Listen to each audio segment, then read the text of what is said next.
आखिरकार मामला गया कहां तक, यानी कि जो मामला दिल्ली हाईकोर्ट के जो जज थे यशवंत वर्मा साहब, जो इलाहाबाद उनका ट्रांसफ़र कर दिया गया है, ये मामला आखिरकार गया कहां, किन वजह से, क्या है कैशकांड का मामला, आखिरकार जांच कहां तक पहुंची है, इसी पर चर्चा करेंगे। हमारे साथ तनु पोदार जी जुड़ी हुई, आपका बहुत बहुत स्वागत है। ये जो मामला निकल करके आया था कैशकांड का, हालांकि जज साहब ने तो इनसे पीछे हट गए, तो उन्होंने साफ साफ मना कर दिया पैसा मेरा है ही नहीं। दमकल अधिकारी ने खुलासा किया, उसके बाद कई अधिकारी ने खुलासा किया, जाँच चल रही है, ये मामला का अता पता कुछ नहीं चल रहा है। देखिए, ऐसे कई जज हैं। आप कहते हैं ना, लोकतंत्र में आज संविधान पर जब सवाल उठते हैं, जब कोर्ट पर सवाल उठते हैं, तो सवाल जज पर भी उठते हैं। वो सवाल लोकतंत्र की प्रक्रिया पर नहीं उठते, वो सवाल जज पर उठते हैं। आज उस जज के घर से इतना कैश बरामद हो जाता है, आज वहाँ आग लगती है तो पता लगता है कि उस जज के पास इतना कैश है, वो कैश गायब कर दिया जाता है।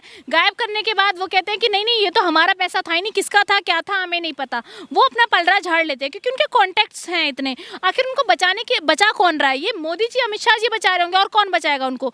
अगर उनको कोई नहीं बचा रहा तो उन पर एक्शन क्यों नहीं लिया गया?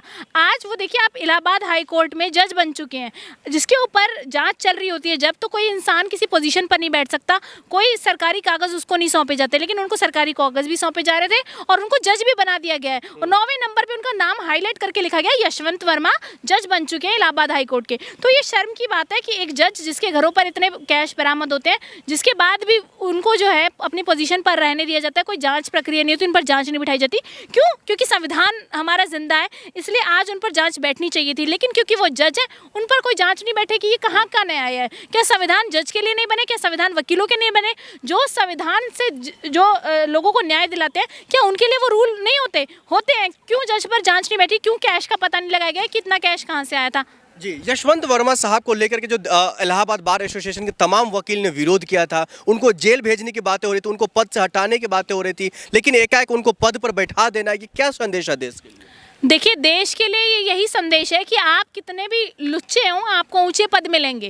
तो ये संदेश आज भारतीय जनता पार्टी सेट करी है। यशवंत वर्मा जी, जो कि पैसों को लेकर के इतना बड़ा कांड उन्होंने किया, अगर उन्होंने नहीं किया होता तो उनके घर से पैसे बरामद नहीं होते। अगर आपके घर में पैसे थे और देखे थे, कंप्लेन की थी, तो इसका मतलब वहाँ पर पैसे मौजूद थे। मुझे लगता है ये जो कैश कांड हुआ है, ये पहले भी होता रहा है। नरेंद्र मोदी जी ने जब नोटबंदी की थी, उन्होंने साफ तौर पर कहा था कि काला धन जो है वो वापस आ जाएगा। कांग्रेस कार्यकाल में खूब काला धन इन लोगों ने रखा है। मैं पूछती हूँ, इनके जजेस के पास जो आज कैश है, इनके मंत्रियों के पास जो आज कैश है, इतने बड़े बड़े ईडी के छापे पड़ते हैं, उनमें जो इतना इतना कैश निकलता है, उस पर क्यों कार्रवाई नहीं होती है? तो मोदी जी की नोटबंदी फेल है इसका मतलब।